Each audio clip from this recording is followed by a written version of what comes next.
नमस्कार दोस्तों, मैं Jitendra Dhankhar global safety solution की तरफ से आप सभी का स्वागत करता हूं। आज हम बिहेवियर बेस्ड सेफ्टी प्रोग्राम के बारे में बात करने जा रहे हैं दोस्तों। आज हम जानेंगे कि बिहेवियर बेस्ड सेफ्टी क्या है और इसके फ़ायदे क्या हैं। दोस्तों, बिहेवियर बेस्ड सेफ्टी एक सकारात्मक और सुव्यवस्थित तरीका है जिससे हम किसी भी व्यक्ति द्वारा किए जा रहे असुरक्षित व्यवहार को सुरक्षित व्यवहार में बदल सकते हैं।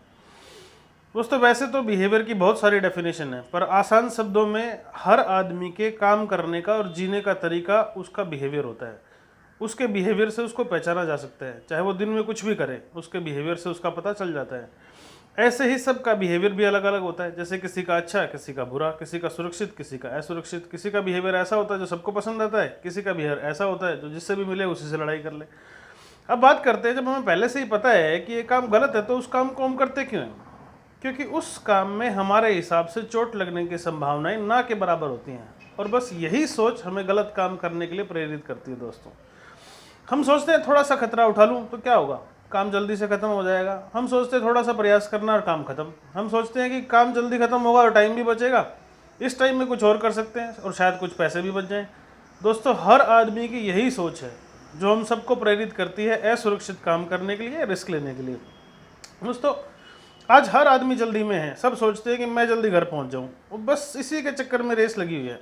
रेड लाइट जंप करना, चाहे कोई ठोकी क्यों ना दे, ओवर स्पीडिंग करना, गाड़ी तेज चलाना, चाहे चालान क्यों ना कट जाए, नए कपड़े बिना सेफ्टी बेल्ट के पहनना क्योंकि प्रेस खराब हो जाएगी, हेलमेट को बिना बाइक पे हेलमेट नहीं लगाना क्योंकि जान चली जाए लेकिन बाल खराब नहीं होने चाहिए, एक बाइक पे 2 से ज़्यादा आदमियों को बैठाना। फैमिली बड़ी है, क्या कर सकते हैं, जब फैमिली बैठ नहीं सकती तो गाड़ी किस काम की। दोस्तों, जब अपनी गाड़ी में लोगों को बिठाने की बात होती है तो हम बोलते हैं अरे दिल में जगह होनी चाहिए, गाड़ी में नहीं।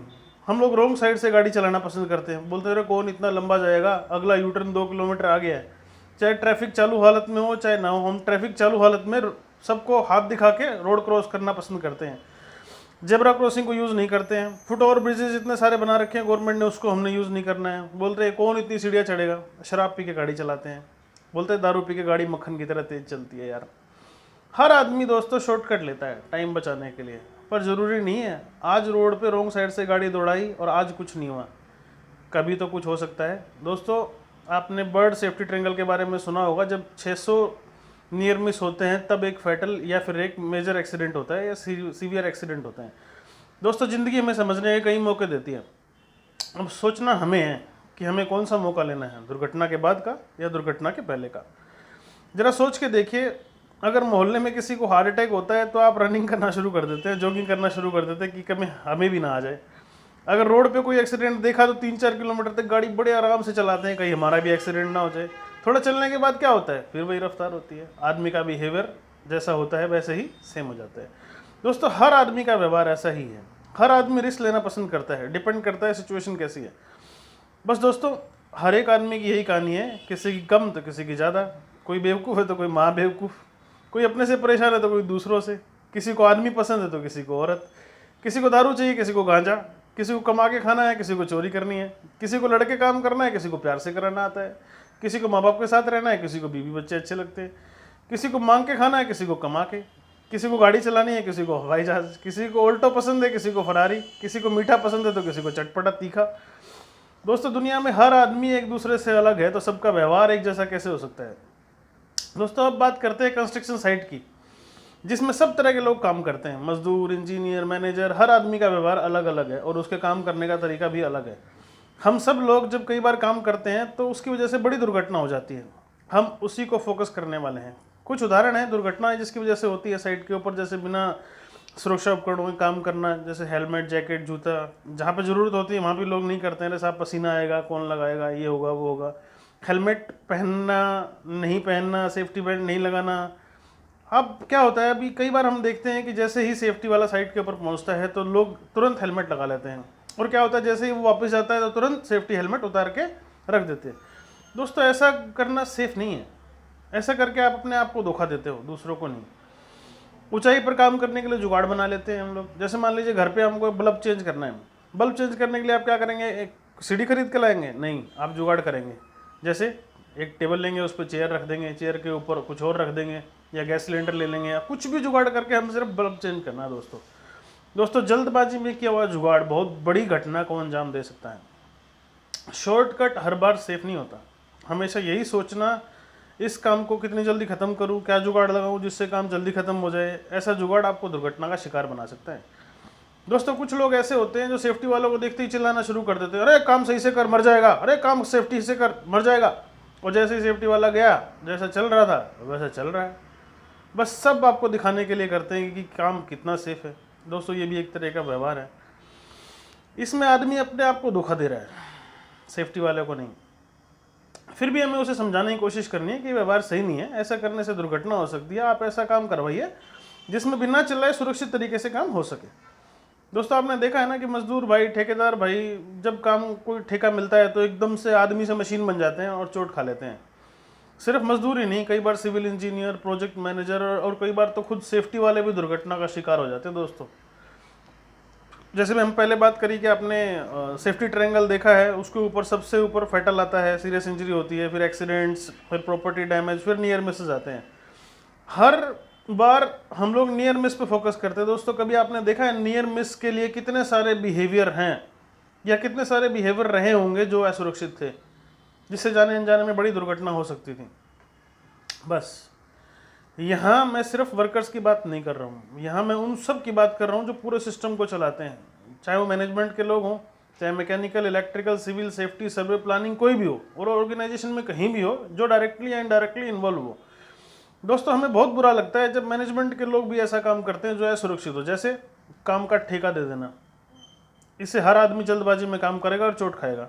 कंपिटेंट आदमी को काम पे ना रखना, सेफ्टी रूल्स को फॉलो ना करना, जल्दबाजी में काम करना और जल्दी काम पूरा करने पे इंसेंटिव अनाउंस कर देना और बोलना कि ये टाइम, इतने टाइम में ख़त्म कर दो ये काम और इतने पैसे ले लो। अब आदमी ना सेफ्टी देखेगा ना क्वालिटी, उसको सिर्फ टारगेट दिखाई देगा, मेरे को तो पैसे लेने हैं, चाहे वो सुरक्षित हो या असुरक्षित। दोस्तों आज हर कंपनी को सस्ते कर्मचारी चाहिए, चाहे काम आता हो या ना आता हो। बहुत सारे ऐसे कारण हैं जिसकी वजह से बड़ी बड़ी दुर्घटनाएं होती हैं। ये कुछ कारण है जो मैंने आपको बताए हैं। दोस्तों बिहेवियर बेस्ड सेफ्टी कोई ऑडिट नहीं है, ना कोई चेकलिस्ट है जिसको आपने एक बार भर दिया या कर दिया तो उसके बाद रेगुलर प्रैक्टिस में उसको लाना पड़ेगा। एक बार करने से कंप्लीट नहीं होगा काम, इसको आपको हर रोज़ करना है, बार बार करना है, जब तक सेफ्टी सबके खून में ना आ जाए। दोस्तों हमें कोई भी आदत छोड़ने में कम से कम 21 दिन लगते हैं और पकड़ने में भी 21 ही लगते हैं। बस हमारा तरीका सही होना चाहिए। दोस्तों में कुछ बातों का विशेष ध्यान रखना है जो हमें नहीं करना है। जैसे हम साइट पे गए, फ़ोटो खींचा और आ गए, उससे कुछ नहीं होगा। जब भी आप कभी साइट पे जाओ तो आपके सुरक्षित या असुरक्षित बिहेवियर को नोटिस करो। जो भी आदमी कोई गलत काम कर रहा है उसको बोलो, भाई गलत काम है, ये असुरक्षित है, इसको सुरक्षित तरीके से भी किया जा सकता है, आप ऐसे करो। सामने वाले को विश्वास दिलाओ कि ऐसे काम करोगे तो सब सही होगा और जल्दी भी होगा और सुरक्षित भी होगा। और उसके बाद में उससे वादा लो कि भाई ऐसा काम, वो कोशिश करे कि ऐसा काम दोबारा नहीं करेगा। और बार बार उसके बिहेवियर को चेक करो, डेली डेली डेली डेली। दोस्तों आपको साइट के ऊपर डेली के सिर्फ 5 या 10 मिनट देने हैं। जो आदमी ऐसे हैं जो गलत बिहेव कर रहे हैं, जो असुरक्षित बिहेव कर रहे हैं, उनको आपने देखना है। अगर वो लोग ठीक हो रहे हैं, अगर वो लोग अच्छा काम करते हुए मिल रहे हैं तो उनकी तारीफ़ कीजिए, उनको सम्मान दीजिए, ताकि दूसरे लोग भी देखें, उनको भी अच्छा लगे कि हाँ ये काम ये कर रहा है तो मैं भी कर सकता हूँ, उसको सम्मान मिला तो मेरे को भी सम्मान मिल सकता है। दोस्तों बिहेवियर बेस्ड सेफ्टी प्रोग्राम के अंदर कमी हम लोग क्या छोड़ते हैं कि बिहेवियर बेस्ड सेफ्टी प्रोग्राम को 1-2 दिन करके और सोचते हैं हमने 2-4 आदमियों को सम्मानित कर दिया तो सब ठीक हो जाएगा। ऐसा नहीं है, रेगुलर प्रैक्टिस में आना चाहिए ये चीज़। जब तक ये चीज़ रेगुलर प्रैक्टिस में नहीं आएगी ये चीज़ नहीं हो पाएगी। आपने कंपनी के अंदर एक आदमी को ऐसा अपॉइंट कर देना है जिस आदमी की ड्यूटी सिर्फ यही है कि बिहेवियर बेस्ड सेफ्टी प्रोग्राम की परफॉर्मेंस को चेक करते रहे। कई बार हम साइट पर जाते हैं, बोलते हैं कि ये काम असुरक्षित है, तो सभी लोग बोलते रहे साहब कुछ नहीं होता, मैं 20 साल से काम कर रहा हूँ, जब तक भगवान ना चाहे जब तक कुछ नहीं हो सकता, हमें मत सिखाइए, हमारा टाइम ख़राब मत कीजिए। ठेकेदार ने जूता ही नहीं दिया तो मैं क्या करूँ, घर से लाऊँ क्या? ठेकेदार ने बोला हम तो ऐसे ही काम करते हैं और ऐसे ही करेंगे। कई बार ऐसी बातें सुनने को मिलती है। अब आप क्या करोगे? यही बोल के चल दोगे, चल मर, ठीक है ऐसे ही कर फिर। दोस्तों हमें ऐसा नहीं करना है, बस हमें अपनी अप्रोच बदलनी है और कोशिश ये कीजिए कि साइट पर काम कर रहे हैं मजदूर भाई को सुरक्षित स्थिति में लेके आएँ।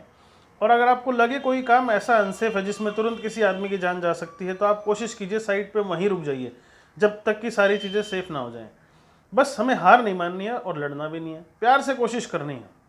दोस्तों हमें सभी को ये समझना है कि अगर आपको लग रहा है कि किसी को हमने क्या सबको समझाना है कि अगर आपको लग रहा है कि किसी के मरने पे सिर्फ कुछ पैसों का ही नुकसान होगा जो हमने उसके घर वालों को देने हैं कंपनसेशन के तौर पे और अपना काम खत्म हो जाएगा, तो ऐसा मत सोचिए दोस्तों। वो डायरेक्ट कॉस्ट है, इनडायरेक्ट कॉस्ट इसकी 100 गुना ज़्यादा है। आइए देखिए कैसे।